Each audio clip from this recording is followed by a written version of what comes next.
Hello, അപ്പോൾ എല്ലാവർക്കും പുതിയൊരു വീഡിയോയിലേക്ക് സ്വാഗതം. അപ്പം ഈ വീഡിയോ ഞാനിന്ന് ചെയ്യാൻ ഉദ്ദേശിക്കുന്നത് ആറാത്തേട്ടൻ്റെ ഒരു ഓവറോൾ ടൂറിംഗ് റിവ്യൂ ആണ്. കാരണം ഈ വണ്ടിയിൽ ഇപ്പോൾ ഞാൻ ഓൾമോസ്റ്റ് 22,000 കിലോമീറ്റേഴ്സിന് മേളിൽ ഓടിച്ചിട്ടുണ്ട്. അതിൽ ഒരുപാടെണ്ണം ടൂറിംഗ് തന്നെയാണ്. ഇവൻ ഞാൻ കൊച്ചി വർക്ക് ചെയ്യുമ്പോൾ പോലും വീട്ടിൽ പോകുന്നതെല്ലാം ബൈക്കിലായിരുന്നു. അതെന്ന് പറഞ്ഞാൽ 110 കിലോമീറ്റേഴ്സ് ഉണ്ടായിരുന്നു വൺ സൈഡ് തന്നെ. അപ്പം അങ്ങനെ പോയ ഒരു എക്സ്പീരിയൻസ് തൊട്ട് ഇപ്പോൾ ഈ ലോങ്, ഇപ്പോൾ നാട്ടിൽ നിന്ന് ഇവിടെ ബാംഗ്ലൂർ വന്ന എക്സ്പീരിയൻസ്, അങ്ങനെ പലയിടത്തും പോകുന്ന എക്സ്പീരിയൻസ് എനിക്കുള്ളതുകൊണ്ടാണ് ഞാൻ ഈ ഒരു വീഡിയോ ചെയ്യാമെന്ന് കരുതുന്നത്. അതിനകത്ത് ആദ്യം നമുക്ക് പറയാൻ പറ്റുന്നത് വണ്ടിയുടെ കംഫർട്ടാണ്. ഒറ്റയ്ക്കാണെങ്കിൽ ഈ വണ്ടി ഒരു പ്രശ്നമില്ല. അല്ലെങ്കിൽ ഇപ്പം നമ്മൾ സ്ഥിരമായിട്ട് പണ്ട് തൊട്ടേ നടുവിന് പ്രശ്നമൊക്കെ ഉള്ളവരാണെങ്കിൽ മാത്രം, ഇപ്പം അറിയാമല്ലോ, കുറച്ചെങ്കിലും കുനിഞ്ഞിരിക്കുന്നവർക്കൊക്കെ ഇഷ്യൂ വരും. പക്ഷേ ഇത് ഒരുപാട് നമ്മൾ ബെൻഡ് ചെയ്തൊന്നുമല്ല ഇരിക്കുന്നത്. വണ്ടിയിലോട്ട് നമുക്ക് ഒരുപാട് കോണ്ടാക്ട് പാക്സ് ഉണ്ട്. നിങ്ങൾ നോക്കുമ്പോൾ ഇതുണ്ടല്ലേ, എൻ്റെ നീസ് തൊട്ട് തൈസും എല്ലാം വണ്ടിയായിട്ട് കോണ്ടാക്റ്റിലാണ്. അതുകൊണ്ട് എനിക്കിതുവരെ അങ്ങനെ ഒരു ഇഷ്യൂ തോന്നിയിട്ടില്ല. കംഫർട്ട് വൈസ് പുറകെ പില്ലണിരുന്നാലോ, അതുപോലെ നമ്മുടെ തോളിൽ ലഗേജൊക്കെ ഒരുപാടുണ്ടെങ്കിലോ അത് തോന്നും. അത് സ്വാഭാവികം. അതിപ്പോൾ ഏത് വണ്ടിയിലാണെങ്കിലും തോന്നും. അത് നമ്മൾ അഗ്രസീവ്നെസ് കൂടുന്നതനുസരിച്ച് അത് ഇച്ചിരി എഫക്റ്റീവായിട്ട് ഫീൽ ചെയ്യും, ആ ഒരു വെയിറ്റും എല്ലാം. അല്ലാതെ നമ്മൾ സോളോ പോകുമ്പോൾ ആ ഒരു ഇഷ്യൂ ഇല്ല. വണ്ടിയുടെ സീറ്റ് അത്യാവശ്യം സ്പേഷ്യസ് ആണ്. നിങ്ങൾക്കറിയാം, കണ്ടിട്ടുള്ളവർക്കറിയാം, ഭയങ്കര പുറകോട്ട് ഇറങ്ങുന്നവർ നല്ല വീതിയുണ്ട്, ഫ്രണ്ടിൽ നല്ല നാരോ ആണ്. സത്യം പറഞ്ഞാൽ നമ്മൾ ഈ പുറകോട്ട് ഇറങ്ങി നമ്മളിങ്ങനെ റിലാക്സ് ചെയ്തിട്ട് ഇങ്ങനെ പോയി കഴിഞ്ഞാൽ നമുക്ക് എത്ര ദൂരം വേണം പോകാം. അതെൻ്റെ പേഴ്സണൽ എക്സ്പീരിയൻസ് കൊണ്ട് ഞാൻ പറയുക. ഞാൻ നാട്ടിലോട്ട് പോയതെല്ലാം ഈ വണ്ടിയിലാണ്. അങ്ങനെ സീറ്റിംഗ് കംഫർട്ട് എന്ന് പറയുമ്പം ഒരു സ്പോർട്സ് ടൂറർ, ഇപ്പോൾ ഈ ഇതിലെ കാറ്റഗറി നമുക്ക് വിന്നപ്പെടുത്താൻ പറ്റുന്നതെന്ന് പറഞ്ഞാൽ നമ്മുടെ നിഞ്ച 300 ആയിരിക്കും. അല്ലെങ്കിൽ ബെനലിയുടെ ഒരു 300 ഉണ്ട്, 302 TNT. അങ്ങനത്തെ വണ്ടികൾ മാത്രമേ ഈ 68-ൻ്റെ കൂടെ സെയിം കാറ്റഗറിയിൽ നമുക്ക് കൂട്ടാൻ പറ്റത്തുള്ളൂ. കാരണം ഇത് കമ്മിറ്റഡ് ആണോ എന്ന് ചോദിച്ചാൽ കമ്മിറ്റഡ് ആണ്, എന്നാൽ ഒരുപാട് കമ്മിറ്റഡ് അല്ല. അങ്ങനത്തെ ഒരു വണ്ടിയാണ്. പറയുമ്പോൾ തന്നെ നമുക്ക് ഹാൻഡിൽ ബാറിൻ്റെ പൊസിഷനും പറയാം. നിങ്ങൾക്ക് കാണാം, ഇത് നല്ല വീതിയുള്ള ഹാൻഡിൽ ബാറാണ്. നമ്മൾ നല്ല വൈഡായിട്ട് പിടിക്കുന്നുണ്ട്, ഇച്ചിരി മുന്നോട്ട് ആഞ്ഞിരിക്കണം. എന്നാലും നമുക്ക് ആ നല്ല ഹോൾഡ് തരുന്നൊരു ഹാൻഡിൽ ബാറാണ്. അല്ലാതെ ഒരുപാട് മറ്റേ താഴോട്ട് ബെൻഡിങ്ങോ ഒന്നുമില്ല. അതുകൊണ്ട് തന്നെ നമുക്ക് എനിക്കിതുവരെ റിസ്റ്റ് പെയിൻ അങ്ങനെ വന്നിട്ടില്ല. എനിക്ക് ഷോൾഡർ പെയിനും അങ്ങനെ വന്നിട്ടില്ല. ആകെ എനിക്ക് തണുത്ത് പോകും, മറ്റേ തണുപ്പത്തൊക്കെ പോകുമ്പോൾ നമ്മുടെ പെടലിക്കുള്ള ആ തണുപ്പടിച്ചിട്ടുള്ള പെയിനൊക്കെ വന്നിട്ടുള്ളൂ. അല്ലാതെ കാരണം ഞാൻ ഒരിക്കലും ഇതിന് മറ്റേ ഫോഴ്സ് കൊടുക്കാറില്ല. ഞാൻ മറ്റേ ഹൗ ടു ടൂറിൻ്റെ കാര്യത്തിൽ അത് വീഡിയോയിൽ ഞാൻ പറഞ്ഞിട്ടുണ്ട്. ഞാൻ ഈ ഹാൻഡിലിൽ ചുമ്മാ കൈ വെക്കത്തേ ഉള്ളൂ, ഒരിക്കലും പ്രഷർ അവിടെ കൊടുക്കാറില്ല.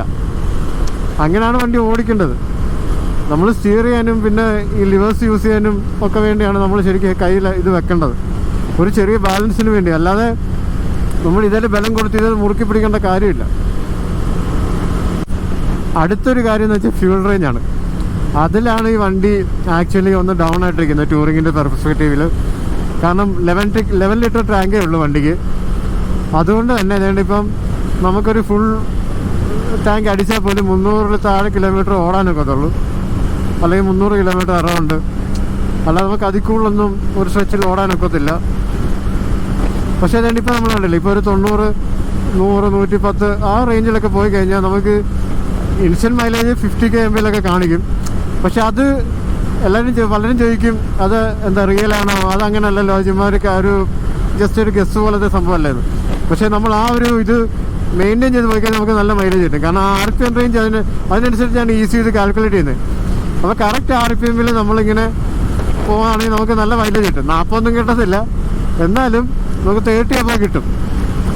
അപ്പം മൈലേജ് ഉള്ള ടാങ്കിൽ മൈലേജ് നമ്മൾ കറക്റ്റ് RPM ഒക്കെ നോക്കി, അതേപോലെ ഇപ്പോൾ സ്പോർട്സ് മോഡും ഒക്കെ ഇട്ട് പോകുമ്പോൾ കറക്റ്റ് മൈലേജ് നമുക്ക് നല്ലോണം കിട്ടും. ഒരു 30 കിട്ടാറുണ്ട്. ഹൈവേയിലാണെങ്കിൽ എനിക്ക് മാക്സിമം എനിക്ക് കിട്ടിയിട്ടുള്ള എനിക്കൊന്ന് മീറ്ററിൽ എനിക്കൊരു 39 കാണിച്ചിട്ടുണ്ട്. അപ്പോൾ എന്തായാലും 39 ആവറേജ് കാണിച്ചിട്ടുണ്ടെങ്കിൽ എന്തായാലും ഒരു 35 അടുത്ത് കിട്ടും, അത് ഉറപ്പാണ്. അന്ന് എനിക്ക് ഫീൽ ചെയ്തു. കാരണം 300 മേളിൽ റേഞ്ചൊക്കെ പോയായിരുന്നു. ഫുൾ ടാങ്ക് അടിച്ചിട്ട് നമ്മൾ അടുത്തത് മിന്നുന്ന വരെ ഒക്കെ വെച്ച് നോക്കുമ്പോൾ ഒരു ഫുൾ 300 മേളിൽ റേഞ്ച് വന്നിട്ടുണ്ട്. അങ്ങനെ ആയതുകൊണ്ട് മൈലേജിൻ്റെ കാര്യത്തിൽ അതാണ് എൻ്റെ ഇത്. ഒരു 300 അറൗണ്ട് കിട്ടും ഫുൾ ടാങ്കിൽ.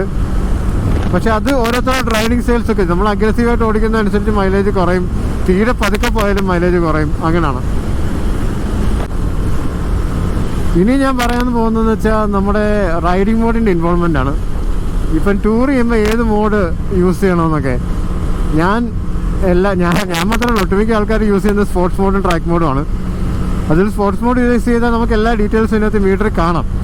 കാരണം ഫ്യൂവൽ റേഞ്ച് എത്ര ഉണ്ട്, അതേപോലെ നമ്മുടെ IMU ഇതെല്ലാം കാണാം, ഫ്യൂൽ റേഞ്ചും കാണിക്കും. പക്ഷേ ട്രാക്ക് മോഡിൽ ഫ്യൂൽ റേഞ്ച് കാണിക്കത്തില്ല. അപ്പം കൂടുതൽ ആൾക്കാർ പ്രിഫർ ചെയ്യുന്നത് സ്പോർട്സ് മോഡാണ്.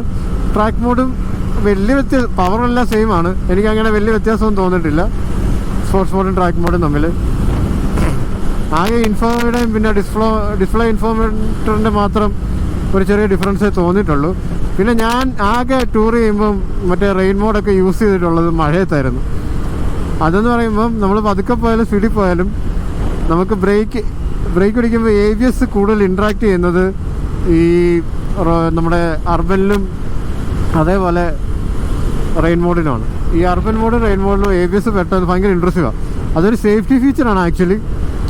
അപ്പോൾ അങ്ങനെ നോക്കുമ്പോൾ ഞാൻ അതുകൊണ്ട് തന്നെ മഴയത്തൊക്കെ ടൂർ ചെയ്യുന്ന സമയത്ത് ഞാൻ റെയിൻ മോഡ് ഇട്ടിട്ടുണ്ട്, അർബൻ മോഡ് ഇട്ടിട്ടുണ്ട്. കാരണം എന്തായാലും നമ്മൾ പതുക്കെയാണ് പോകുന്നത്. അതുകൊണ്ട് ഇനി എന്തെങ്കിലും ഒരു സേഫ്റ്റി ഫീച്ചർ അധികം കിടക്കുന്നതുകൊണ്ട് കുഴപ്പമില്ലല്ലോ. കാരണം റോഡ് ഓരോ രീതിയിലായിരിക്കും. നമ്മൾ ചിലപ്പം ചരലൊക്കെ കിടന്ന് ഈ മഴയത്തൊക്കെ കിടന്ന് സ്ലിപ്പറി ആയിരിക്കും. ആ സമയത്തൊക്കെ ബ്രേക്ക് പിടിക്കുമ്പോൾ ABS കൂടുതൽ ഇൻട്രസ്റ്റ് പോയാൽ നല്ലതാണ്. നമ്മൾ വീഴത്തില്ല, തെന്നാറില്ല, അങ്ങനെയൊക്കെ ഗുണമുണ്ട്. അതുപോലെ ഈ വൈറ്റ് ലൈൻസിലൊക്കെ ചില സമയത്ത് ചിലയിടത്ത് പോകുമ്പം ഈ ട്രക്കൊക്കെ ഓടുന്ന ഇതിലൊക്കെ നമുക്ക് ഈ ഓയിലിൻ്റെയൊക്കെ ഇത് കാണും. ഓയിലിൻ്റെയൊക്കെ അംശമൊക്കെ ഉള്ളതുകൊണ്ട് നമ്മൾ ഈ വൈറ്റ് ലൈനിൽ കൂടെ ഒക്കെ കയറുമ്പം തെന്നാൻ ചാൻസ് ഉണ്ട് ബ്രേക്കൊക്കെ പിടിക്കുമ്പോൾ പെട്ടെന്ന് സഡനായിട്ട്. അങ്ങനെയുള്ള കേസിലൊക്കെ നമുക്ക് ABS ഇൻട്രാക്റ്റീവായിട്ടുള്ള മോഡ് യൂസ് ചെയ്യുന്നതുകൊണ്ട് കുഴപ്പമില്ല. എന്നൊരു കൺസേൺ ആണ് ലഗേജ് ക്യാരിങ് കപ്പാസിറ്റി. അത് ഞാൻ ഒരിക്കലും ഈ സാഡിൽ സ്റ്റേ ഒന്നും ഈ സ്പോർട്സ് ബൈക്കിന് വെക്കുന്നതിനോട് എനിക്കത്ര യോജിപ്പില്ല. കാരണം ഈ വണ്ടി എടുക്കാനുള്ള മെയിൻ റീസൺ തന്നെ നമ്മളെ ആ ഒരു ഫ്ലെക്സിബിലിറ്റിയും നമുക്ക് വണ്ടി ഹാൻഡിൽ ചെയ്യാനുള്ളതേണ്ട ആ ഒരു കണ്ടില്ലേ ഈ ഒരു ഈസിനെസ്സും ഒക്കെ തന്നെയാണ്. അപ്പോൾ അങ്ങനെയുള്ള സിറ്റുവേഷനിൽ നമ്മൾ വെറുതെ ഒരു സാഡിൽ ബാഗ് ഒക്കെ ഇട്ട് വണ്ടിയുടെ ആ ഒരു സ്റ്റെബിലിറ്റിയും ഒക്കെ കളയണമെന്ന് എനിക്കൊരു സംശയമുണ്ട്. ഞാനതുകൊണ്ട് അതിലേക്ക് എനിക്കിഷ്ടമല്ല അത്. പിന്നെ നമുക്ക് ചെയ്യാൻ പറ്റുന്ന വെച്ചാൽ ഇപ്പം മറ്റേ ഞാൻ ചെയ്ത പോലെ വിയട്രയുടെ പോലെ ഏതെങ്കിലും ഒരു ടെയിൽ ബാഗ്, നമ്മുടെ സീറ്റിൽ പ്ലഗ് ഇൻ ചെയ്യാൻ പറ്റുന്ന ടെയിൽ ബാഗ്, അതിപ്പോൾ സേഫ്റ്റിക്ക് ആർക്കെങ്കിലും ഇപ്പോൾ അത് അഴിഞ്ഞു പോകുന്നൊക്കെ പേടിയുണ്ടെങ്കിൽ നമ്മളൊരു നോർമൽ ഒരു റോപ്പോ എന്തെങ്കിലും ഇട്ടൊന്നൊക്കെ ടൈറ്റ് ചെയ്താൽ മതി. പക്ഷേ നോർമലി അതൊന്നും അങ്ങനെ പെട്ടെന്ന്, കാരണം അതിൻ്റെ കപ്പാസിറ്റിക്ക് അനുസരിച്ചുള്ള സ്ട്രെങ്ത് അതിനുണ്ട്. ഞാനതാണ് ജസ്റ്റ് സീറ്റ് ക്ലിപ്പ് ചെയ്താൽ വെച്ചാൽ മതി. സീറ്റ് അഴിച്ച് റിയർ സീറ്റ് അഴിച്ച് അതിനടിയിൽ കൂടെ ഒന്ന് എടുത്ത് ക്ലിപ്പ് ചെയ്ത് വെച്ചാൽ അങ്ങനെ യൂസ് ചെയ്യുന്ന പലരും ഉണ്ട്. അതിൻ്റെ ഒരു ഗുണമെന്ന് വെച്ചാൽ നമ്മളെ സാധനം ഇരിക്കുന്ന അറിയത്തുപോലും ഇല്ല.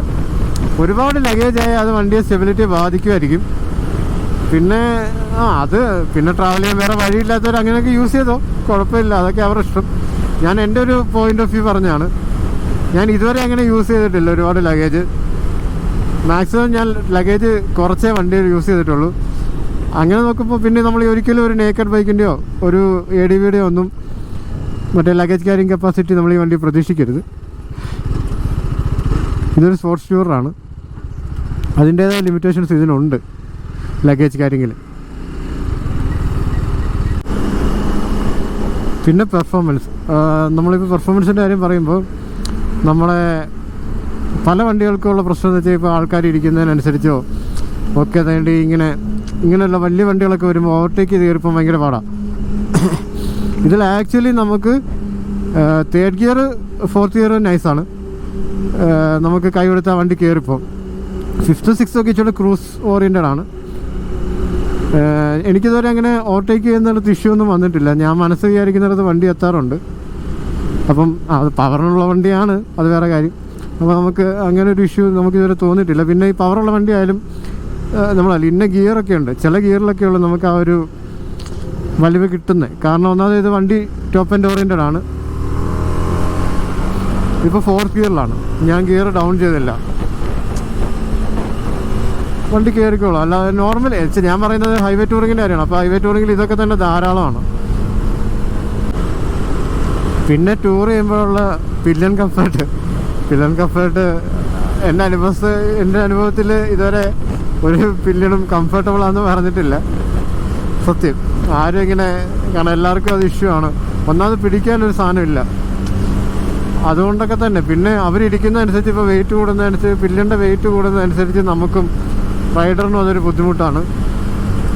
അങ്ങനെയൊക്കെ ഉള്ളതുകൊണ്ട് കഴിവതും അല്ലെങ്കിൽ പിന്നെ പോകാതിരിക്കുന്നതിന് നമ്മൾ ഫ്രീക്വൻ്റായിട്ട് റെസ്റ്റൊക്കെ എടുത്ത് പോകേണ്ടി വരും.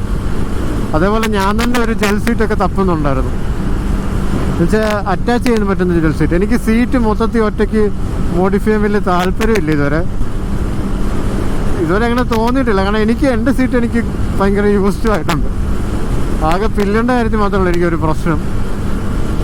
അപ്പം പില്ലൻ സീറ്റ് അങ്ങനെ ഒന്നാമത് തടിവേളം ഇരിക്കുന്നത്, അത് ചെറിയ ഡിസ്റ്റൻസൊക്കെ ആണെങ്കിൽ ഓക്കെ, അല്ലാതെ ലോങ്ങൊന്നും പോകാൻ കൊള്ളത്തില്ല.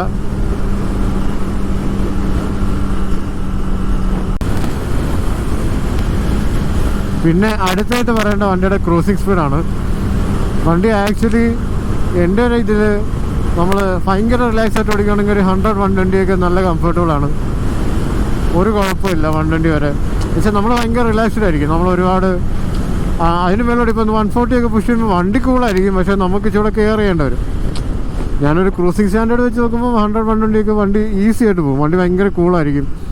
അതേപോലെ നല്ല മൈലേജ് കിട്ടും. ഇപ്പോൾ അതും ഞാൻ പറഞ്ഞത് സ്പോർട്സ് മോഡും ട്രാക്ക് മോഡിലിട്ട് ഓടിക്കണം, നല്ല സുഖമാവാൻ. നമുക്ക് ഒരു സ്ട്രെസ്സോ ഒന്നും തോന്നാറില്ല എൻജിൻ്റെ ഭാഗത്തുനിന്ന്.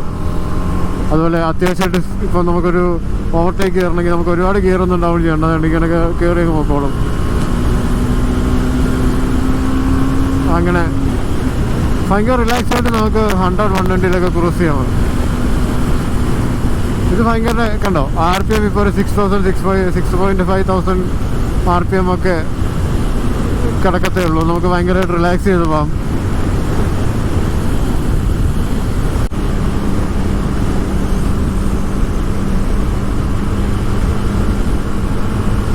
അപ്പോൾ ഇതൊക്കെയാണ് വണ്ടിയുടെ നോർമൽ ടൂറിങ് റിവ്യൂ. ബേസിക്കായിട്ട് ഇത്രയും കാര്യമേ ഞാൻ നോക്കിയിട്ടുള്ളൂ, എനിക്ക് അനുഭവപ്പെട്ടിട്ടുള്ളൂ. ആറാത്തേട്ടൻ്റെ കുറിച്ച് ഒറ്റയ്ക്കാണെങ്കിൽ നമുക്ക് സുഖമായിട്ട് പോകാം, ഒരു ഇഷ്യൂ ഇല്ല. അപ്പം വേറെ എന്തെങ്കിലും ആർക്കെങ്കിലും എന്തെങ്കിലും കൺസേൺസ് ഉണ്ടെങ്കിൽ, ക്വസ്റ്റ്യൻസോ എന്തെങ്കിലും ഉണ്ടെങ്കിൽ താഴെ ചോദിച്ചാൽ മതി, കമൻറ്റിൽ ചോദിച്ചാൽ മതി. വീഡിയോ കണ്ട് എല്ലാവർക്കും ഇഷ്ടപ്പെട്ടെന്ന് തോന്നുന്നു, ആർക്കെങ്കിലുമൊക്കെ യൂസ്ഫുൾ ആവുമെന്ന് വിചാരിക്കുന്നു. അപ്പം അടുത്തൊരു വീഡിയോ ആയിട്ട് കാണുന്നവരെ എല്ലാവർക്കും താങ്ക്സ് ഫോർ വാച്ചിങ്.